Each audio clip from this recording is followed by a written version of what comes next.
ناظرین، کئی سو سال پہلے بھارت کے پہلے مغل بادشاہ ظہیر الدین بابر کے دور میں بابری مسجد تعمیر ہوئی تھی اور 1992 میں اس مسجد کو شہید کر دیا گیا، اور جب اس کا فیصلہ آیا تو اس وقت تک تقریباً 16 ملزمان مر چکے تھے۔ 1992 میں RSS اور بھارتیہ جنتا پارٹی کے رہنما LK اڈوانی نے اس مسجد کو قومی کلنک قرار دیا اور اسے تباہ و برباد کروا دیا تھا، اسے منہدم کروا دیا تھا، اور تقریباً پھر 28 سال بعد اب مودی کی حکومت میں اس مسجد کے حوالے سے ایک اور فیصلہ سامنے آیا ہے، جس میں یہ کہا گیا ہے کہ اس مسجد کو شہید کرنے میں ملوث 32 ملزمان کو بری کر دیا جائے، اور اس کے ساتھ ساتھ یہ جو حملہ ہوا تھا یہ بھی باقاعدہ منصوبہ بندی کے تحت نہیں کیا گیا تھا۔ ناظرین، سب سے جو افسوسناک بات ہے وہ یہ ہے کہ اس واقعے کے ایک مرکزی ملزم BJP کا شریک بانی اور سابق نائب وزیر اعظم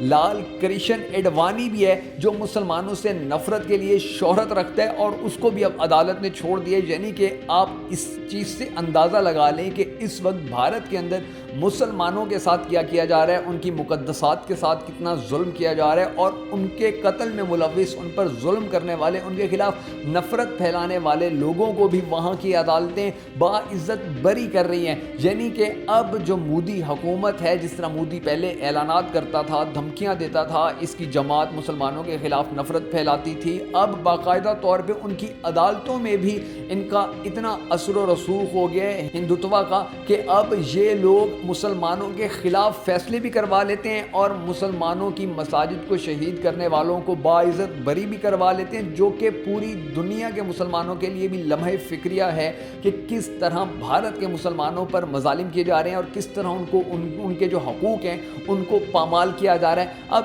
FATF میں ایک طرف پاکستان پر الحمدللہ جس طرح بھارت ہمیشہ الزام لگاتا رہا اور پھر ناکام ہوتا رہا تھا، اسی طرح اب بھارت کے حوالے سے FATF میں بڑی نیگیٹیوٹی پائی جا رہی ہے، اور اسی طرح اقوام متحدہ کے جو اجلاس ہو رہے ہیں ان اجلاسوں میں بھی پوری دنیا کے ممالک ہیں، تو وہاں تک ہمیں اس بات کو پہنچانا ہوگا کہ دیکھیں کہ کس طرح بھارت کے مسلمانوں کے بارے میں وہاں کی جو عدالتیں ہیں وہ مودی حکومت کے دباؤ کی وجہ سے اس قسم کے فیصلے دے رہے ہیں کہ جس کی وجہ سے وہاں مسلمان جو ہیں وہ بے چین ہو رہے ہیں، ان میں نفرت بڑھ رہی ہے، اور پھر یہی مودی حکومت جب وہ احتجاج کرتے ہیں تو پھر یہی مودی حکومت ان کو مرواتی بھی ہے، ان کو جیلوں میں بھی ڈلوا دیا جاتا ہے، ان پر مظالم کیے جاتے ہیں۔ تو اس طرف بھی اب اقوام متحدہ کو اور FATF کو دیکھنا ہوگا کہ FATF کا تو کام ہی یہ ہے کہ وہ ایسی چیزوں کو روکے، وہ اس منی لانڈرنگ کو روکے جو دہشت گرد تنظیموں کے لیے کی جاتی ہے، اور FATF کو یہ بھی پتہ ہے کہ بھارتیہ جنتا پارٹی اور RSS کتنی بڑی دہشت گرد تنظیمیں ہیں، ان پر پابندی ہونی چاہیے، بلکہ ان کے حوالے سے ان کی وجہ سے بھارت کو بلیک لسٹ بھی کرنا چاہیے، اور اقوام متحدہ کا جو اجلاس ہو رہا ہے اس اجلاس میں بھی اس چیز کو سامنے لانا چاہیے کہ اب مسلمانوں کے اوپر بھارت میں مظالم جو چل رہے ہیں